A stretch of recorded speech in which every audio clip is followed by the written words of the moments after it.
కొడుకే చెప్తున్నాడుగా, ఖచ్చితంగా చనిపోయి ఉంటుంది. డ్యూటీలో నిర్లక్ష్యం వద్దు, ఏదైనా కన్ఫర్మ్ చేసుకోవాల్సిందే. పోనీ ప్రాణం టెస్ట్ డోస్ పోసి కన్ఫర్మ్ చేసుకుందామా? వద్దు వద్దు వద్దు. ఆవిడ ఈ నరలోక గోల పడలేక చనిపోతే మళ్ళీ ప్రాణం పోస్తానంటారేంటి?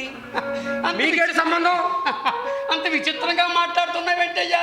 అమ్మను బ్రతికిస్తామంటే వద్దంటాడేంటి? ఇతనిలో తల్లిపోయిన దుఃఖం ఏమాత్రం కనిపించడం లేదు. ఇతన్ని ఖచ్చితంగా అనుమానించాల్సిందే. చూడండి, నేనెప్పుడో చనిపోయి మీ యమలోకలో విచారించవలసిన విచారణ కాస్త ఇప్పుడే ఇక్కడే విచారణ చేస్తానంటారా? మిమ్మల్ని చూస్తుంటే సైబర్ నేరగాళ్ళ కనిపిస్తున్నారు. ఇప్పుడే మీ బాస్కి అంటే యమధర్మరాజు గారికి కంప్లైంట్ చేస్తాను. అప్పుడు లాక్కోలేక పీక్కోలేక చచ్చూరుకుంటారు. మీరు మీ రాజ్యాంగాన్ని ఇప్పటికే 106 సార్లు సవరించారు. ఇంకా సవరించాలని తెగ తాపత్రయపడుతున్నారు. మేము మా రాజ్యాంగాన్ని ఒకే ఒక్క దెబ్బతో పరిపాలన విచారణ విధానం సమూలంగా మార్చేశాం. శిక్షలు ఇదివరకు అట్లా లేవు. అంతా మోడర్నైజేషన్, కంప్యూటరైజేషన్, అది లేటెస్ట్ వెర్షన్తో. చూడండి, నేను మా అమ్మని చంపలేదు చెబుతున్నానుగా. ఎందుకు చంపలేదు? చంపే ఉంటాడు, అబద్ధాలు పలుకుతున్నాడు. ఇకపోతే మరి ఈ విషయాన్ని మన యమధర్మరాజు వారిగా తెలియపరిచేద్దాం. ఇదిగో చూడండి, నేను చంపలేదు. ఇదిగో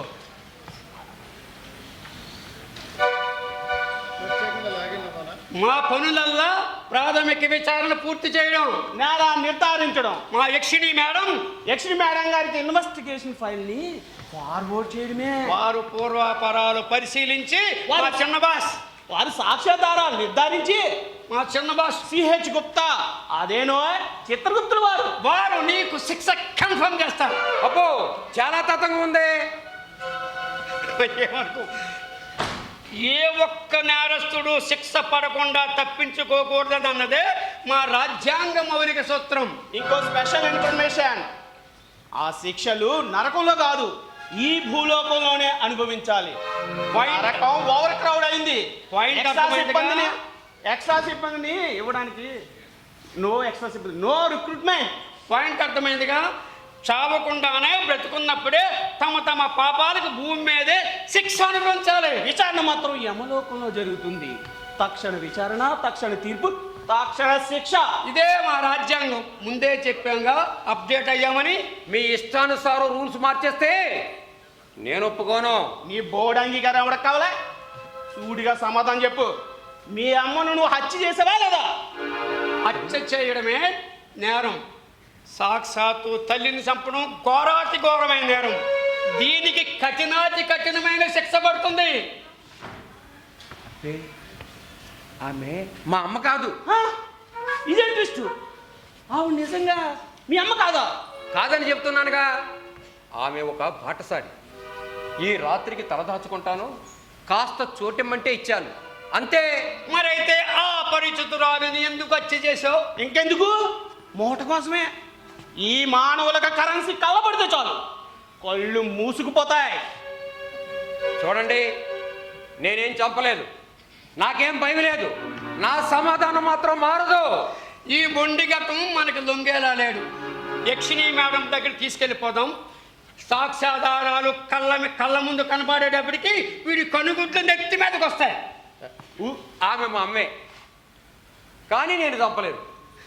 ఊరికే బొకేస్తే కాదు, మా యక్షిణి మేడం గారి దగ్గర నువ్వు పుట్టినప్పటి నుంచి జరిగినవన్నీ వీడియో రికార్డుల్లో భద్రంగా ఉన్నాయి.